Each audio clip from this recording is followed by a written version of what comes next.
I want you to get ready to embark on a transformative journey where there's no more suffering in silence, no more conforming to outdated societal norms. This is the podcast where we dare to crush those societal expectations and embrace the realities of pregnancy and parenthood with one honest conversation at a time. It's time for us to rise above the shadows and ignite a movement towards a happier, more fulfilled world for every parent and child. If that's you and you're ready to challenge the status quo and embark on this incredible journey with me, then I'd like to welcome you to the Birth Junkie Podcast. Today I am joined by Alysa Williams. She is the mom of two girls, first started out on her business journey in 2013 whilst she was on maternity leave with her eldest daughter. What originally started as a hobby became a passion and supported her through many difficult life lessons. Now, I'm not going to dive any deeper than that because I would love for you to share your incredible journey with us. So I had my first child, Alysa, which was, like you said, that's when I started my first business, and it was in between Alysa and Talia that I experienced several miscarriages. So I had a healthy child with no complications, and then what you expect to be a healthy pregnancy again, which slowly turned to obviously a completely different story, and not only once, but on 3 occasions. So I do have a gap between my girls. There's a 7-year gap between them. Obviously, during that time was when we had lots of hurdles in the road to get to where we are. Yeah. So I would love for you to I kind of jumped forward, but bring us into your story. How did this all begin? Like your pregnancy journeys, and then, how it relates to your business. So when I obviously had my first child, perfectly fine, no complications. And when we tried to conceive my second child, obviously we had a miscarriage, and I didn't understand it. I didn't understand why it was happening to me. I didn't understand why my body couldn't carry another child. It made me feel like worthless as a woman. It made me feel really bad about myself. Obviously, I was already at a place where I wasn't very confident in myself, but that made me feel in such a dark place that I'd never been before, and I wasn't really sure how to come out of that. We then went on to have another miscarriage 6 months later, and that's when I was introduced to what I know as personal development, self-help books, and that's when I started working on myself to build me up stronger so that I could myself could handle and carry a child, because I was already low. I was already in a very difficult place, and I needed to learn to love myself again in order to love my body again. And if I loved my body again, I was hoping my body would carry a child. And that's kind of what got me onto the path that I'm on now. And for those that don't know what your path is, could you kind of touch on that? Yes, of course. Okay. So I am a vision board coach. So I work with women online and in person to help them create their vision boards for their dreams and their desires, so that they can live the freedom that they choose, whether that be time freedom, financial freedom. And I do that through my membership. I also have a podcast. I do that through workshops, through retreat days, through one-to-one coaching. And I mainly work with business women. That's not saying it's inclusive of just business women, but that is the clients that generally attract to myself in the online space. Yeah, that's amazing. So you took something that was really hard and difficult to get through and you created this amazing business. So when you were creating like your own vision board, how did that feel? What did it look like? So my first vision board I created not long after my second miscarriage. That's when I started, obviously, the personal development world, and I created my first vision board. And there was always the vision of another child. And at first, I wasn't quite sure how I was going to portray that on a vision board because that's what I want. But if I put it on a vision board, am I kind of what's the word I'm looking for? Like prejudging something's gonna happen, something's gonna go wrong. Am I jinxing it as such? Mhm. Am I jinxing or testing fate? So I didn't really put it out there as well as what I could have. So I tested the water with a picture of a bunting with boy or girl on, and I Mm. left it at that. And although deep in my heart, that was the biggest thing I wanted on that vision board, but I didn't make it my biggest part of the vision board because I didn't fully understand the concept of it all then. I was dabbling with it and I wanted to learn more. But then when I came to reflect on my vision board some months later, that's when I realized I'm not really actually putting this out there. I had to be more specific with wanting a baby. Mhm. I had to be more specific in putting that energy into having a baby. So I put things on there like um, womb healing, pregnancy, pre pre fertility massage. I put things on there like baby feet. I had the bunting on there. So I kind of made it very much more into the journey of being pregnant. So I put that in the vision. And that was then obviously the next step that I took with the vision board side of conceiving. Okay, so after you made this vision board, which I love the journey that you're taking yourself on. It's not just like pictures of babies. It's like everything that could be surrounding that journey. Oh my gosh, it's so beautiful. So then after you created that vision board, did you then get pregnant or how did that work? We did have another miscarriage in between creating the first vision board and then before I updated it. So we did lose in between. Once I'd got, once we had the third miscarriage, I then went into the more detail of, right, this is really now my focus. This is what I want. This is what I'm going to put out there. And that's when I went into the more detail side of it. Okay, so what was the more detailed side of it? That's where I went into the pregnancy massage, the fertility massage, Oh, the womb gotcha. healing. So the Okay. original first vision board, then I had a miscarriage, and then I went into being more specific. Okay. Gosh, that is so amazing. Did that feel like it helped you heal from having those miscarriages? I wouldn't say having my vision board helped me heal. It definitely helped me stay focused on my journey. It helped me stay focused on not giving up hope, having um that passion inside me stay alive. That definitely helped having the vision board. The healing side of it was my personal growth work that I had to do. I did go for some Reiki healing. I did a lot of journaling healing. I did go and see a therapist around the miscarriages to help me heal that way. So the healing side wasn't really the vision board, if that makes sense. That's what kept me Mhm. motivated towards that vision. Oh, yeah, that makes total sense. So then once you did get pregnant after those three miscarriages, how was that pregnancy?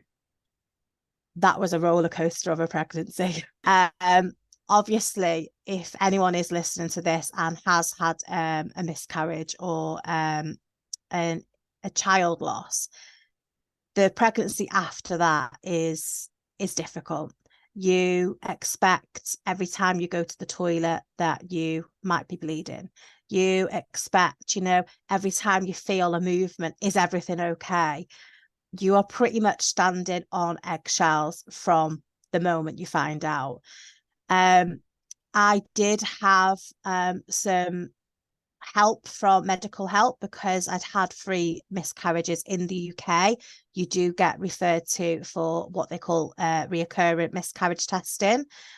And that is something that they did pick up on something. So they were able to support me in the pregnancy via an injection in my stomach to help with my blood.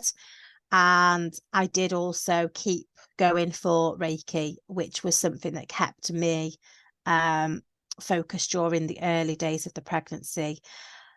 And it was difficult.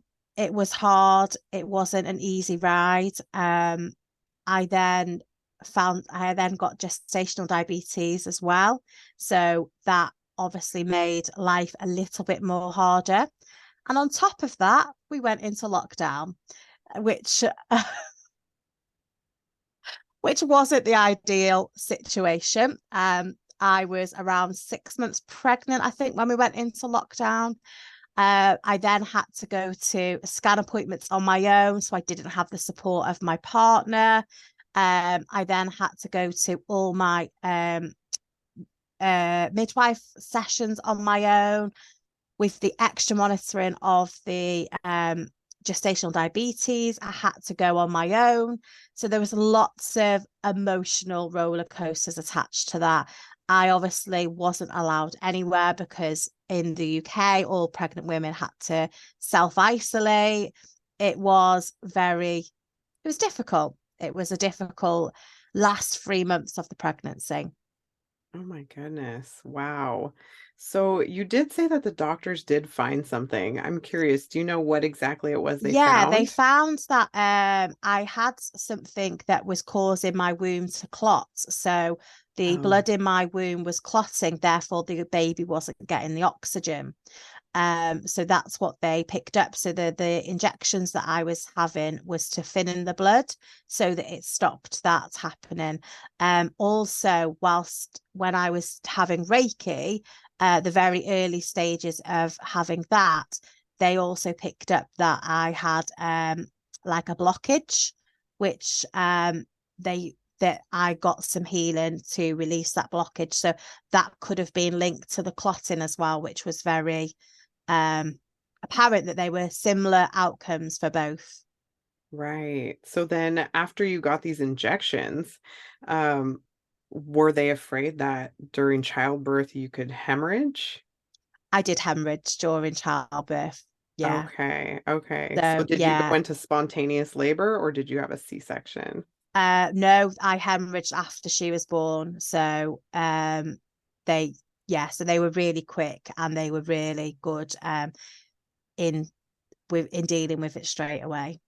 Oh, well, that's good. So if you're willing to, I'd love to hear your birth story. It wasn't the nicest of birth stories, I'm afraid. It wasn't the ideal situation. It wasn't a bed of roses. Mm-hmm. But yeah, so Talia was born in from being active labour. She was born in 45 minutes from active labour. And they obviously, when she came out, I did hemorrhage, like I've just mentioned. And they had to, I think it was like a pump, they pumped my stomach. I don't know what the medical term for that is, but she explained it was to pump the excess, like to keep the blood flowing or something. I didn't really quite understand it to the point that it was just madness. Wow. And they they dealt with it really, really quickly. I did lose a lot of blood during the labour. I can't remember exactly how much she said, but I do remember we were like, that's a lot. Um, And then Talia was absolutely fine. She was, all that hard work, all that stress was worth every second of it. Definitely. And I love those beautiful birth stories, but the reality is they're not all beautiful and full of roses and rainbows, like you said, they can be hard. They can have, difficulties, hemorrhages happen. So Yeah, even if we have the best laid plans, I mean, it can go awry. We just never know. Birth is no. unpredictable. I think my eldest child, when I had her, obviously I was much younger, a little bit more naive. I didn't really know what to expect. And it was very much she has to come out, and that's the only option I have. She was born with a forceps delivery because I was adamant that I didn't want a C-section. I was really I'm not very good with hospitals as it is. I'm not very good with injections. So having somebody cut me was like my fear, if that makes sense. That was a real big Mhm. phobia of mine. So yeah, they had to use forceps to help Alyssa out. I wouldn't have another child after Talia's delivery because that scared me. That Oh my that did gosh. scare me. That scared me. During her birth, I passed out, and then obviously the blood. There was and the amount of like medical team that ran into the room, it did scare me. And when they explained it after, although I don't know all the medical terms for terminology, I'm not very good at remembering things like that. Um, it was pretty much I could have died, and that was scary to hear that. And it's difficult to I know my body, and I know my body wouldn't be able to go through that again. Yeah. Well, that's important to be honest with yourself in that way because so many people, they would just brush those feelings off and they're so valid. There's some people that they plan to have 6 kids and they have one and they say never again. Yeah. So, just being honest and having those open conversations. My husband, he's very supportive. Yeah. So he's, more than happy to have to live by my decisions. Well, that's great. And I'm so curious. So, I don't know if you guys talked about it or not, but how do you think, or if he did talk to you about it, how was his experience experiencing as the dad? Um, his face said it all. His face, and I think even after delivery and everything had calmed down, the doctor did speak to my husband because I think he obviously looked petrified.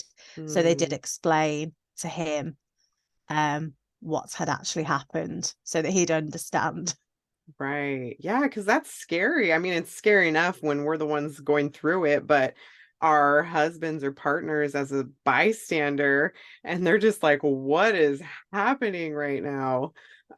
So after you did have your last child, was your husband able to support you, or was he able to help you kind of either process or physically help you through that recovery?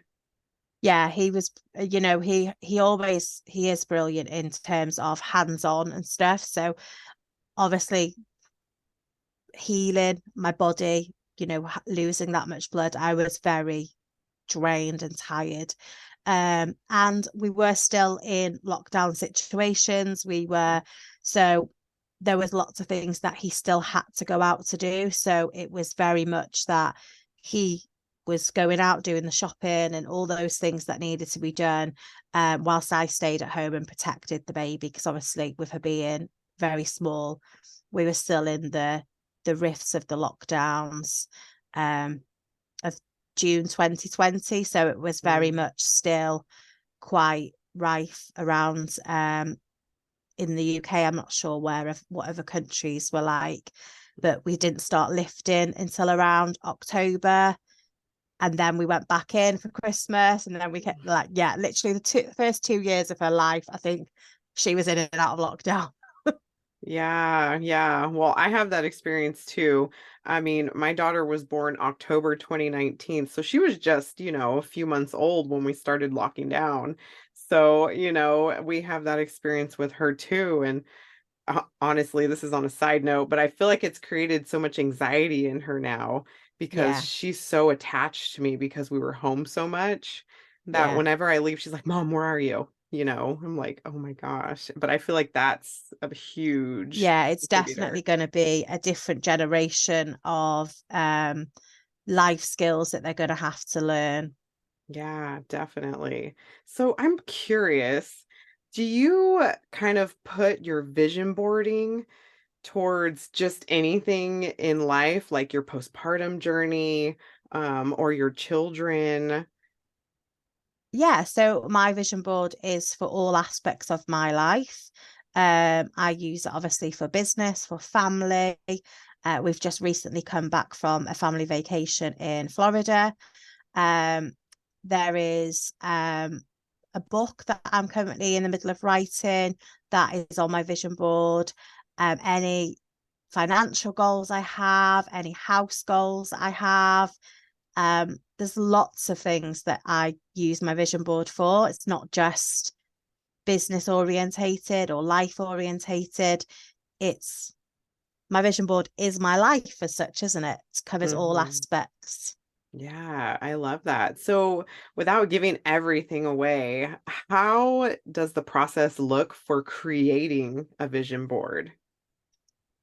The easiest thing to do is to literally sit down and write everything down on a piece of paper to get it all out of your head first. So rather than scrolling for pictures straight away, get it all down as like a brain dump session, all out of your head onto paper.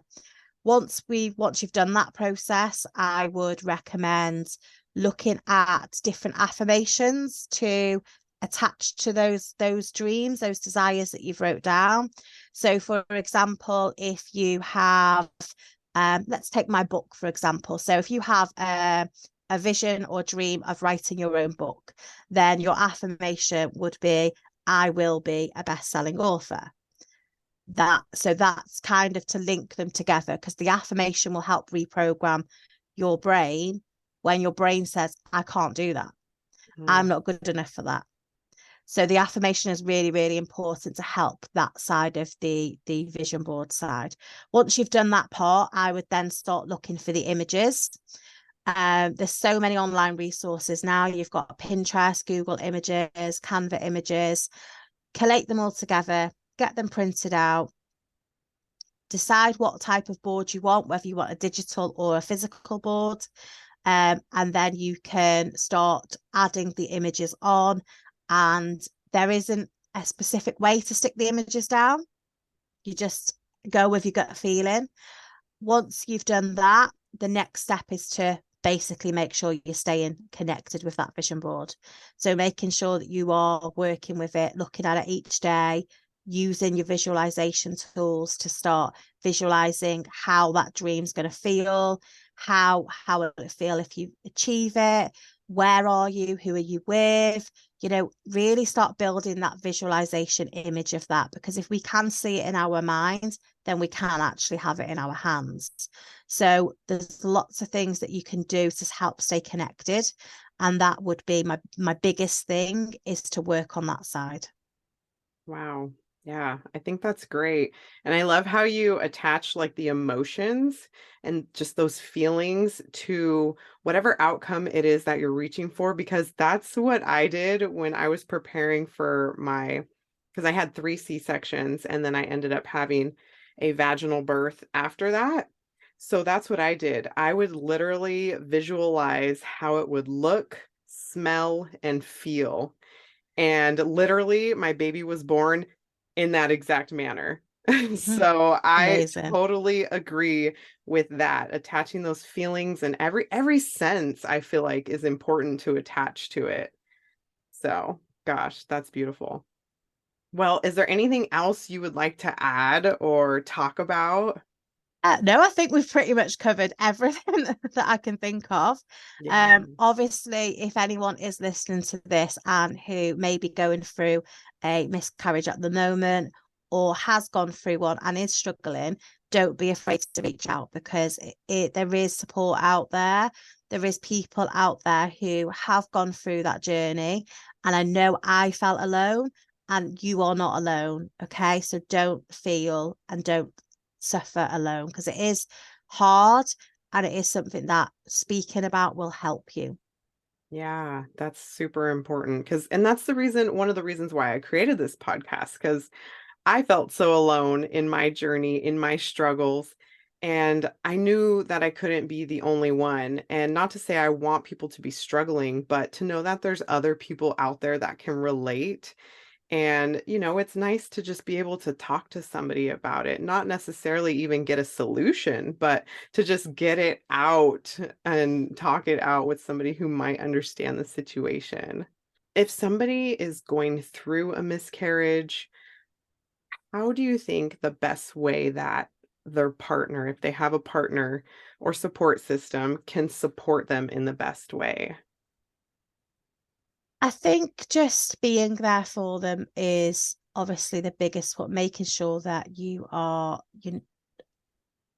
tell them that you're there for them, not just assume that they know. Um, and asking, talking, speaking, allowing them space to express their feelings, their emotions is really important. Yeah, definitely. And so, and I asked this question, I'm going to prelude the question. I'm not asking it to make you feel bad about any decisions that you have made, because obviously you made them and we can't go rewind. But if you had a redo in any of the circumstances that you went through, would you do anything differently? No, No, okay.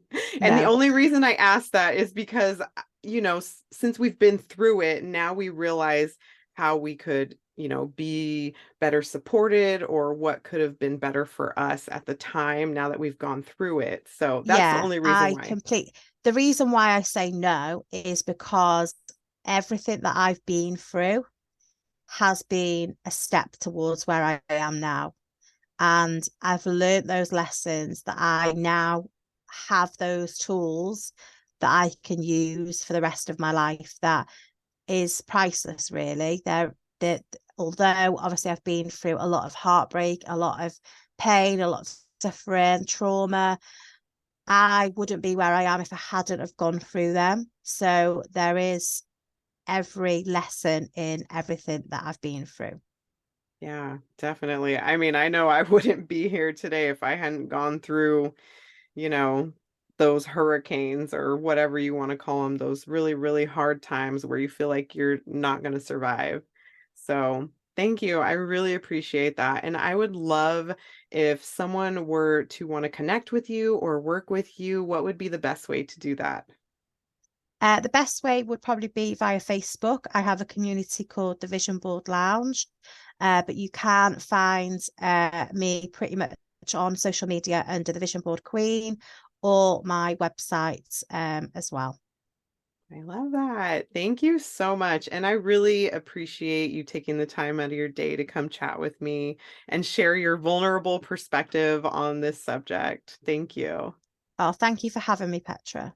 Of course. All right. Until next time. Oh my gosh, I feel so honored that you took the time out of your busy day to listen to that episode. I really hope that you liked it, or something resonated with you, or you learned something new today. Make sure to hit subscribe so that you don't miss an episode. And if you'd like to connect with me, go ahead and go to the show notes and click the link. I'd love for you to rate and review this show. That helps more people see this show when they're searching. Thank you so much, and I hope you have a beautiful day. I will see you next week.